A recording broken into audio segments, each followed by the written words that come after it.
माता सावित्रीबाई फुले का जन्मदिन जयंती समारोह मना रहे हैं और इसके साथ ही द्वितीय वार्षिकोत्सव हमने माता सावित्रीबाई फुले के उपलक्ष्य में अपना विद्यालय चलाया था, जहां जिन्होंने सब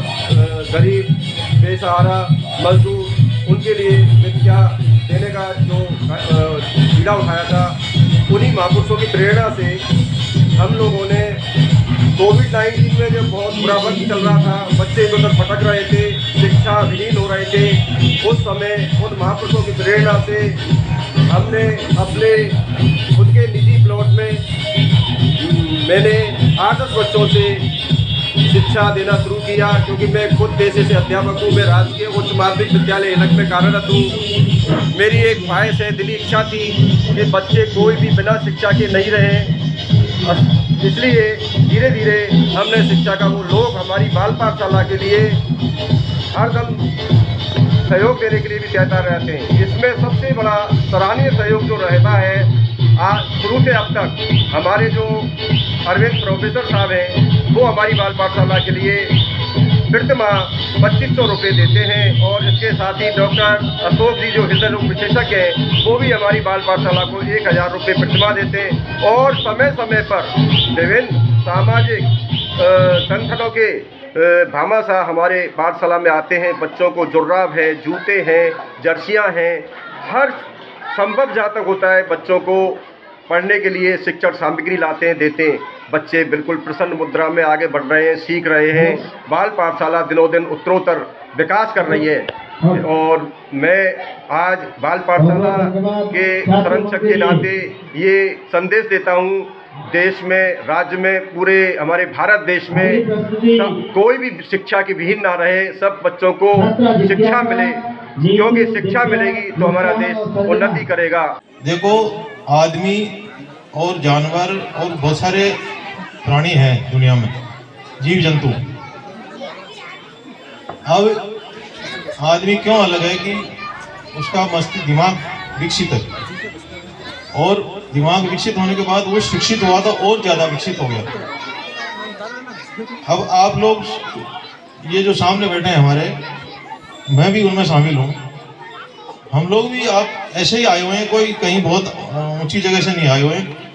कारण इसलिए है कि हम लोग, हमारे पेरेंट्स ने, माँ बापों ने हमें पढ़ने भेजा,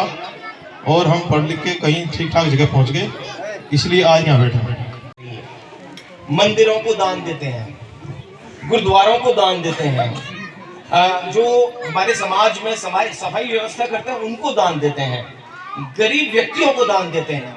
जो अपनी कला का प्रदर्शन करते हैं, जिन्हें हम पुरातन समय में नट समाज कहते थे, उनका हम सम्मान करते हैं। मैं एक प्रपोजल रखना चाहूंगा कि अब से भरतपुर में जो भी विवाह हो, जो ये सामाजिक संगठन, बहुत सारे सामाजिक संगठन है, 2 या बाल पाठशालाएं चल रही हैं, एक आध कहीं और चल रही होगी, बौद्ध जागृति मंच है, जाटव समाज है, और भी बहुत सारे संगठन है, भीम आर्मी भी है, बिल्कुल निश्चित रूप से बहुत सारे संगठन है। जब विवाह हो तो दान के रूप में एक पोर्शन इन समाज को भी दिया जाना चाहिए, इन संगठनों को भी दिया जाना चाहिए, जिससे कि ये जो संगठन समाज के लिए एक बेहतर काम करने का प्रयास कर रहे हैं, इन्हें प्रोत्साहन मिले। और अगर ये हमने प्रारंभ किया तो जैसे भरतपुर पहले भी बहुत सारे क्षेत्रों में उन्नायक रह चुका है, बहुत सारे क्षेत्रों में एक ध्वज वाहक रह चुका है, बहुत सारे क्षेत्रों में समाज को दिशा दिखाने वाला रह चुका है, ये भी एक दिशा दिखाने वाला कदम होगा कि हम सामाजिक संगठनों को दान दें। विवाह के वक्त जब हम विवाह करते हैं, जिसकी जितनी सामर्थ्य है, 1100 रुपए, 2100 रुपए, 21,000 रुपए, जिसकी जितनी सामर्थ्य है, और एक क्या कहते हैं, एक संगठनों का एक समुच्चय बना लें, जो जिले में संगठन चलाते हैं, उन सबको इक्वली अगर हम डिस्ट्रीब्यूट कर पाए तो वो और बेहतर होगा। और अगर कुछ चिन्हित करके किसी संगठन को देना चाहे, जैसे कोई अम्बेडकर शिक्षक संगठन को देना चाहता है, बौद्ध जागृति मंच को देना चाहता है, भीम आर्मी को देना चाहता है, या अन्य संगठनों को देना चाहता है, या बाल पाठशालाओं को देना चाहता है, तो वो इंगित करके भी उन्हें दे सकता है। तो ये मेरा आज के इस कार्यक्रम में प्रस्ताव है। और जहाँ ईश्वर का, भगवान का, मैंने अभी तक जितना पढ़ा है और जितना समझा है, अभी इन दिनों में भगवत गीता पढ़ रहा हूँ पुष्पेन जी, इन दिनों मैं भगवत गीता पढ़ रहा हूँ, पहले भी मैंने कई बार पढ़ी, अब मैंने वापस पढ़ने की कोशिश करी कि मैं देखूं तो कि उसमें है क्या। वेद भी पढ़े, वेदांत भी पढ़े, वेदांत भी पढ़े, सबको पढ़ने की कोशिश की, जानने की कोशिश की, क्योंकि जब तक हम पढ़ेंगे नहीं जानेंगे कैसे। तो उस नजरिए से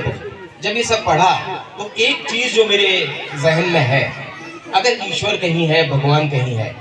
तो वो अबोध मन में बसता है। और अबोध मन जो है वो बच्चों के पास होता है,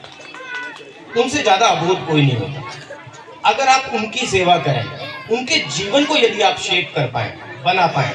जिसके कि वो हकदार है, तो मेरे हिसाब से ईश्वर की सबसे बड़ी सेवा, भगवान की सबसे बड़ी सेवा वो अबोध मन की सेवा है। इसलिए हमें बच्चों की सेवा की ओर आगे बढ़ना चाहिए।